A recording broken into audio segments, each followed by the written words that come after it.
Saldico, nahuli na dito sa Czech Republic. Nandun siya yata sa Praha. Tapos, sabi ng asawa ko, kasi balita sa TV. Sabi niya, sino yung Pilipinong yan? Sa Praha. Sabi niya gano'n. Si Saldico. Ano yan? Hinuhuli ng gobyerno ng Pilipinas kasi corrupt daw. Ayun ang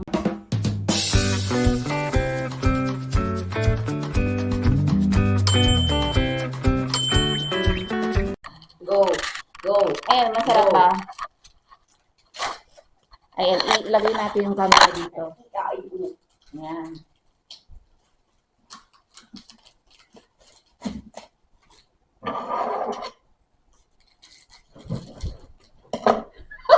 Run! Ay, tumakbong pa. Ay, ngayon, nandito tayo sa elevator, hero ang kulay ko ngayon. Pero, mamaya, hindi ko alam kung anong kulay nitong ano ba to, yung sa camera ko. Kasi bagong bili ko to, binili ng asawa ko, pampalubang loob. Binili niya ako ng bago kasi nagre-reklamo na ako doon sa nabili kong cellphone. Wala pa isang buwan, sira na. Ayun, pinababalik ko sa kanya. Wala raw daw siyang time. Kaya, no choice, bumili ulit ako sa online. Ayan, tara. Ayan o. Ayan, dito tayo nakaupo. Parang shaky yung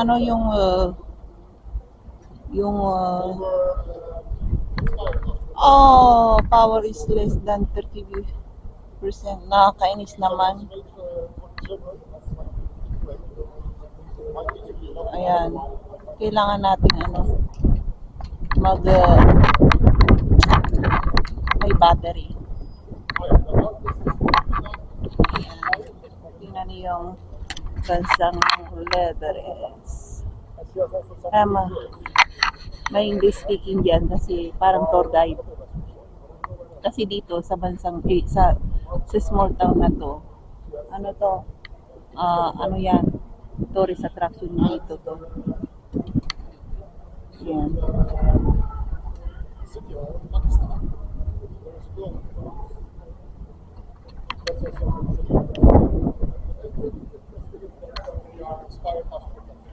Yan, may tourist guide. Kaya sabi ko sa inyo pala, kung sinong magusto mag-tour dito sa bansang Czech Republic. Dito pa nga lang sa lugar namin, marami ka naman pupuntahan dito. Pasyal na kayo, kunin niya akong tour guide. Mura lang ako. Ayan. Mag-usap tayo mag-send message tayo sa Messenger or may email akong nakalagay dyan sa babas. Sa comment below yata yun sa description. Basta hanapin nyo lang yung email ko dyan. Makikita ninyo. At mag-send kayo ng message sa akin. Ayan. May mga rito, may mga taong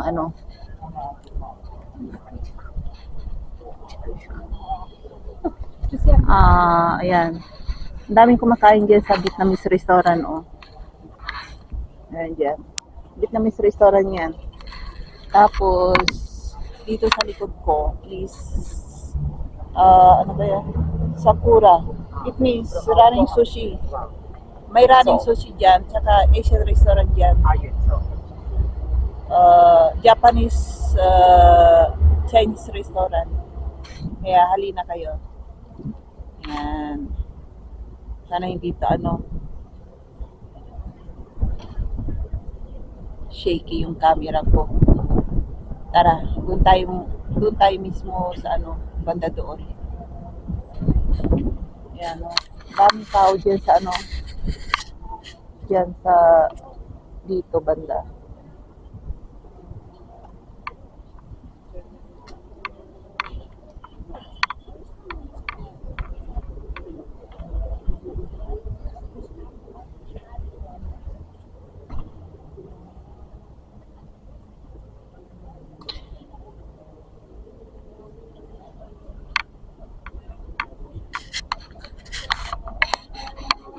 Ang daming parating, oh.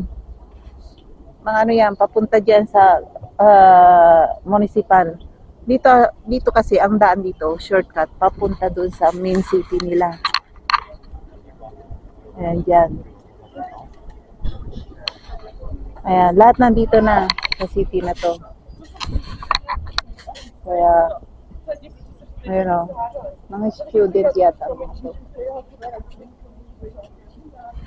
Ayan o, student. Nagpapaaraw tayo. Ayan, nagpapaaraw tayo. Kasi, ayaw ko doon sa shadow kasi malamig. Dito sa araw, mas maganda.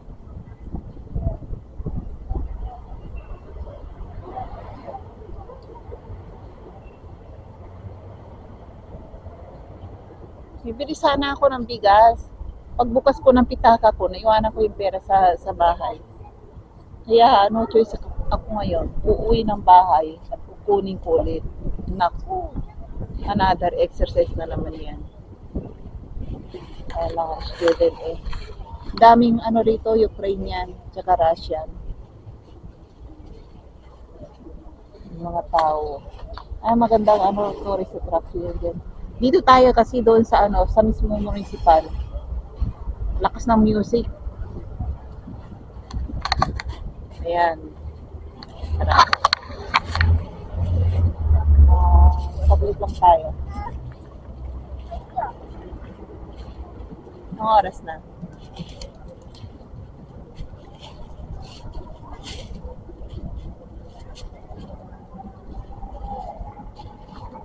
Alas 12 na, pauwi na yung anak ko. Baka nasa bahay na yon. Ayun pala, may babalita ako sa inyo. Di ba si Saldico, nahuli na dito sa Czech Republic. Nandun siya yata sa Praha.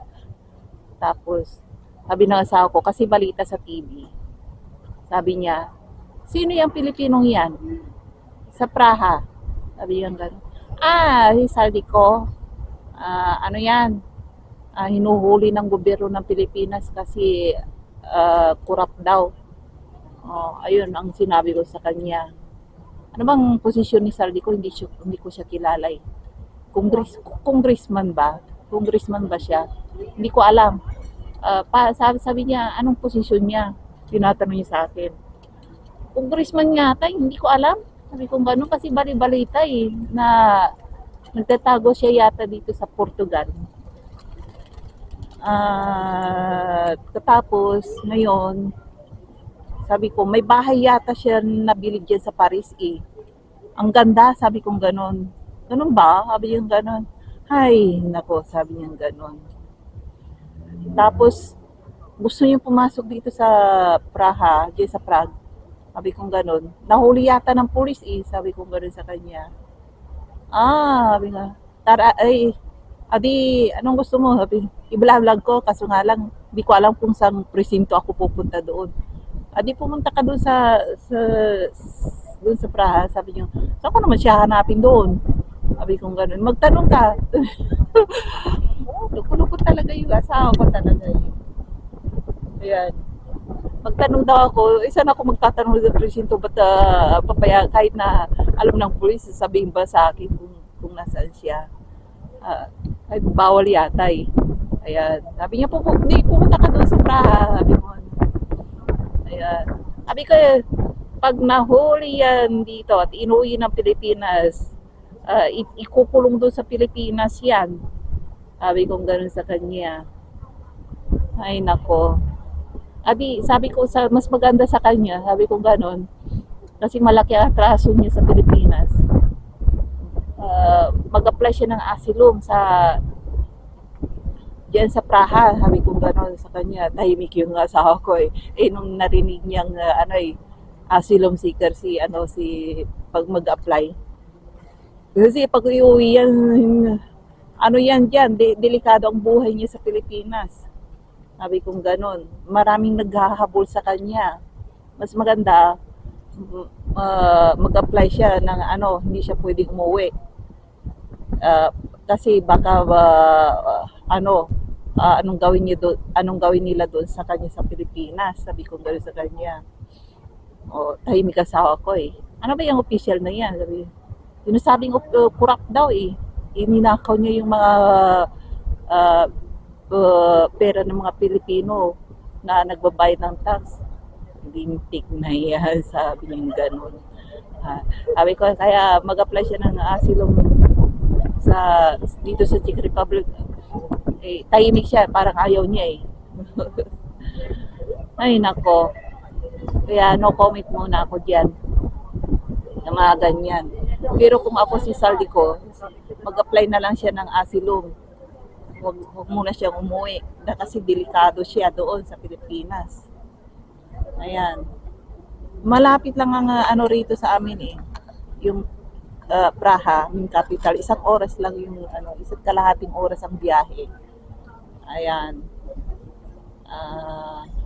Gusto ko sanang bisitahin sa Saldico para ipakita sa inyo. Isang ko naman nahanapin siya dyan. Ayan, bali-balita nga lang sa TV. Kaya, ayan, ganyan ang buhay talaga. Ayan. Kaya, manood kayo ng vlog ko kung ano pang news, kung makakapunta pa ako sa Praga para makita. Kala ko ang tagal ng battery nito eh. Kaalis ko lang mga 20 minutes ko lang tong camera to. Bago kasi to eh. Namatay na. Wala nang battery kaagad. Ayan. Ay nako. Mura lang kasi eh. Sa mga gustong bumili nitong kamerang to. Pang lang, mga first timer vlogger lang. Kaya bumili na kayo sa Temo. At ilalagay ko yung link dyan. Tapos, bahala na kayo. Baka yung link ko kasi parang may discount code. Ayan. Bumili na kayo. Nahugutom na ako.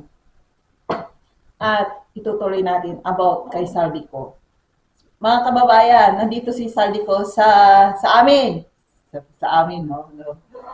Sa bansa ng asawa ko, dito sa Czech Republic. Nahuli siya diyan sa Praha. Malapit lang dito. 1 hour driving lang sa Praha. Kasi nasa probinsya ako ng outside Praha dito eh. Kaya, tara, baka balak kong bisitahin siya.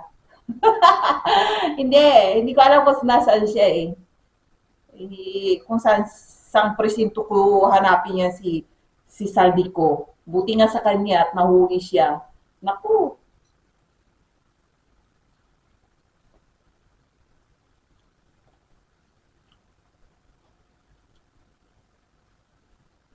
Muntik na akong mabulunan. Sa mga ganyang tao na nangungurakot, nagnanakaw, karma ang abot. Kaya yan ang inabot. Nagpakasarap sila sa pera ng taong bayan. Ngayon, karma naman ang abot nila. Ay, nako. Tapos, kwento ko sa asawa ko na si Saldico is corrupt official yan sa Pilipinas. Ganun ba? Hindi ko siya kilala eh. Hindi mo talaga makikilala yan. Kasi lang naman, ang rampo lang naman niya is congressman, hindi presidente. Hindi naman siya senator, sabi ko ganun. Kaso nga lang, tauhan siya ni Bongbong eh. Sabi kong ganun. Mga kurakot ang mga yan dyan, sabi kong ganun. Kilala ko ba sabi kong ganun, si Marcos noon, yung tatay niya. Daming gold niya noon, sabi kong ganun sa kanya noon. Ayan. Tapos, ayan, tauhan. Hindi ko kilala yan. Peki yan. Ayaw rin maniwala ng asawa ko. Hindi siya yan. Sabing ganun ng asawa ko. Ewan ko, nakuha ko lang sa YouTube yan. Pinapanood ko nga lang yung humihit-hit siya eh. Sabi ko ganun. Malay ko ba kung sinong nag-upload. Hindi ko rin alam kung totoong siya yan. Sabi ko ganun. Pero sabi rin ng sister niya na si Amy, sabi ko ganun, na yung kapatid niya is lulong siya sa pinagbabawal na gamot. Addict siya, sabi kong ganun. Sabing ganun ng asawa ko. Oo, panoorin mo yung ano, sinabi ng kapatid niya. Kapatid na niya mismo ang nagsabi, sabi ko gano'n sa kanya. Ay, nako, sabi nga gano'n, umiirap na lang ganyan. Eh, yung ano, dati, tauhan yan ni ano, Bongbong. Mga adik ang mga opisyal namin sa Pilipinas. Sabi ko gano'n sa kanya. Oh, sabi gano'n. Kaya yan, tinakbo niya yung ano, pera ng bayan na yung mga taxpayer, winawardas nila, sabi kong ganon. Isinisid nila yung mga kamag-anak nila or mga kapatid nila or mga anak nila sa ibang dito sa Europa nag-aaral, sabi ko. Tapos yung saldi ko, sabi ko gano'n sa kanya. May bahayan sa Paris, ang ganda, mga milyonis lang nakatira diyan doon sa popular street na yan sa sa Paris, sabi ko gano'n sa kanya. Oh, sabi niya gano'n. Sabi niya gano'n. Talaga? Oo, sabi niya gano'n. Kaya sabi, ngayon, na hinahanap siya ni Bongbong noon pa, diyan sa Portugal. Sabi kong gano'n. Ngayon, nung hindi siya mahanap sa Portugal, ay si sabi ko naman, dito siya nahuli sa Prague, Czech Republic. Sabi ko gano'n. Oo, sabi ko gano'n sa kanya. Kaya kung ako si Saldi ko na naman sabi ko sa ako, mag-asylum seeker siya dito sa bansa niyo. Parang hindi siya nakaimik nung sinabi kong gano'n eh. Parang ayaw niya eh. Oh, sabi niya gano'n sa akin. Napaano na lang siya hininga ng ganyan. Sabi ko nga, ano yan, tinagpo niya mga bilyunis ng pera pera kaba ng bayan. Sabi ko gano'n, tinagbo nila yung tax ng mga OFW, tsaka yung mga nagtatag sa Pilipinas. Sabi ko gano'n, kawawa naman yung mga Pilipinas. Halos karamihan dyan na halos walang makain. Sabi ko gano'n sa kanya. Oh, sabi ko gano'n sa kanya. Ba't siya nandiyan sa Praha? Nahuli nga eh. Sabi ko nga, wala siyang dokumento. Sabi ko gano'n sa kanya. Ganun ba? Sabi nga, kaya anong balak mong ngayon puntahan mo? Ba't ko na pupuntahan? Sabi ko gano'n sa kanya. Saan ko hanapin niya sa presinto sa Praha? Sabi, magtanong ka, sabi gano'n sa akin. Kahit na magtanong ako, ipapakita ba ng pulis kung ano, kung visitor lang ako, ipapakita ba yan? Hindi siya allowed na ano, outsider na bumisita sa kanya. Ano pa naman niya, walang dokumento. Sabi ko ano, baka pati ako mapahamak. Sabi ko gano'n sa kanya. Ay, nako. Hindi naman ako ano eh. Ay, nako. Ayan, balitaan ko kayo kung ano nangyari. Hindi ko alam sa mga Pilipino diyan sa Praha kung pupunta uh, sa City Jail ni Praha City yun eh. Kaya sabihin natin City Jail. Di ba sa atin may City Jail sa Pilipinas? Saan ba yun yung City Jail? Hindi. City Jail sa Manila. Dito rin, may City Jail din dito sa ano sa Praha. Nandiyan siya sa City Jail ng ano, Praha, Czech Republic. Ba? Sosyal ha? Nakulong sa ano, sa bansang ano, dito sa ibang bansa. Maganda rito mga kulungan nila ha. Ayan, di kagaya sa Pilipinas. Siksika ng mga tao.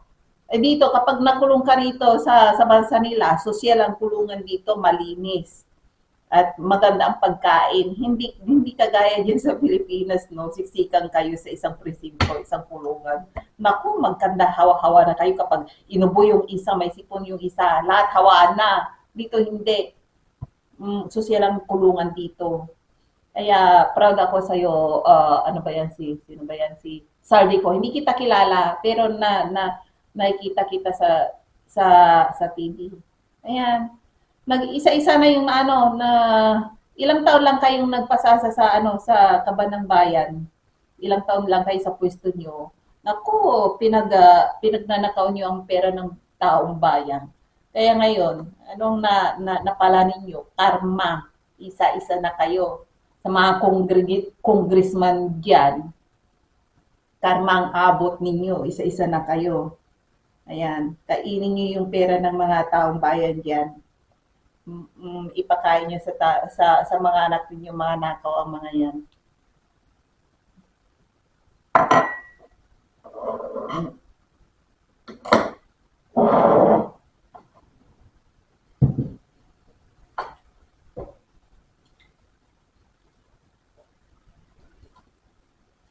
Ganda ng tinapay na ano, oh.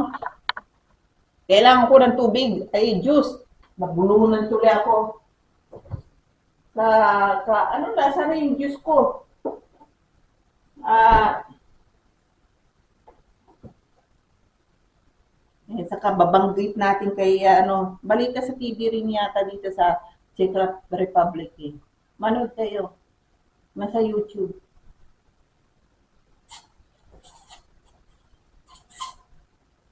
Ayan, nagagaya na rin ako sa anak ko eh, na ang tubig nila ay hindi sila uminom ng pure tubig.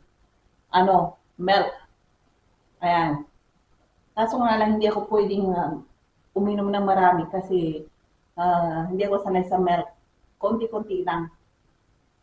Magtatay ako.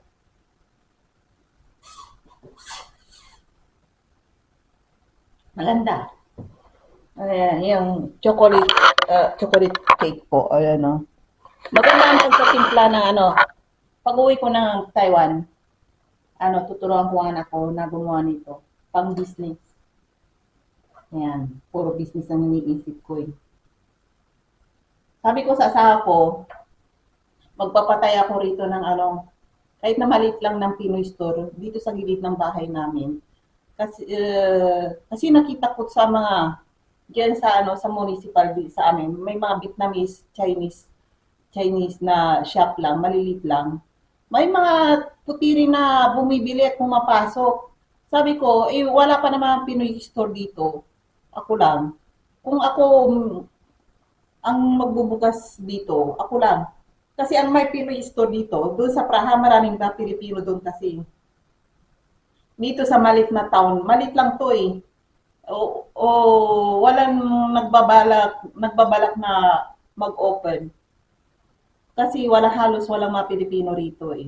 O di mga foreigners ang mga bintahan ko. Di ba? At saka assorted na rin na ibibinta ko. Magbibinta ako ng Vietnamese product. Ganun naman yung mga Vietnamese eh. Halo-halo yung mga tinitinda nila. Hindi lahat ay Vietnamese. Titinda rin sila made in Taiwan, made in Czech, made in Malaysia. Ayan. Kaso nga lang, hindi nila tinitinda yung Filipino product din. Ayan. Mga Chinese ang tinitinda nila. Ayun. Thailand. Yun. Pero, ayaw nila yung ibinta yung Philippine product. Hindi ko ba alam kung bakit.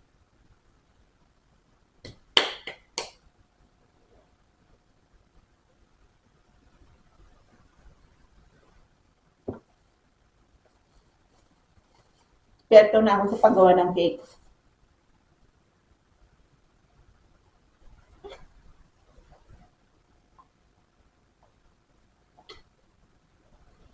Ayan. Mamaya, pag nandito na anak ko, lalabas ako, bibili ako ng kanin, rice. Naubos na yung rice ko eh. Kailangan ko bumili kasi hindi ako kasi nag-stock ng maramihan dito. Kasi kapag nag-stock ako ng 5 kilo o 10 kilo, tamad na akong bumili.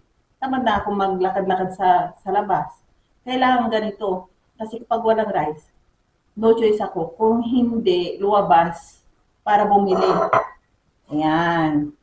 Kaya, ayan, dito na lang tayo, tapusin ko na lang yung video ngayon. I-edit ko to, tapos lalabas ulit ako. Wala pa yung anak ko eh. Ayan, diyan nagtatapos ang munti nating video. At don't forget to like and subscribe para sa susunod na, at i-click nyo na rin yung notification bell para sa susunod, manonotify kayo sa bago kong upload. Ayan, see you in next video. Araw-araw pala, nag-upload ako. Ayan. Ay, sa mga pala, gusto mag-tour dito, nyo ako, gawin nyo akong tour guide dito. Alam ko ang pasikot-sikot dito. Kaya, for 1 week kayo rito or 2 weeks, marami tayong mapupuntahan. Malapit kami sa borders ng Poland, tsaka Germany. Sa Austria, medyo malayo kami, mga 4 hours ang driving. Kung gusto niyo rin pumunta sa Paris, 7 hours ang layo. Pero kung ipapasyal ko lang kayo dito kasi kapitbahay namin, Poland at saka Germany, 10 minutes lang ang driving. Kaya kung gusto yung mag-bike, kumain doon sa Poland, kung ayaw nyo naman, di pa tayo sa Germany. Ayan. Kaya,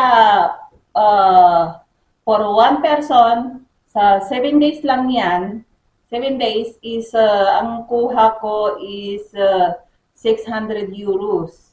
Ayan. Kaya, kung gusto niyo yung, ano ba yan? I-private message niyo ako sa Messenger, may Facebook ako eh. At saka, nilagay ko yung link ng email ko diyan. Email niyo ako. Private email. Huwag kayong tumawag sa Facebook ko ng hi lang kasi maraming naggaganyan tsaka nagbi-video call. Huwag kayong mag-video call kasi hindi ko ina-accept yan. Ayaw ko yung kung sino-sinong nagbi-video call ko tapos mag-hi lang. Ayun, mag-chat lang. Ayaw kong gano'n. Kung business ang pag-uusapan natin, ilagay ninyo dyan kung anong gusto nyo, kung magtutur kayo rito. Sabihin nyo, wag lang yung why. Sabihin nyo, magtutur kami dyan, kukunin kita ng tour guide. Ayun lang, tapos, syempre, re-replyan ko kayo kaagad. Pero kung hi lang, anong sasabihin ko sa inyo? Hindi ko pinapansin mga ganyan lang. Ayan, so, dyan na po nagtatapos ang aking video.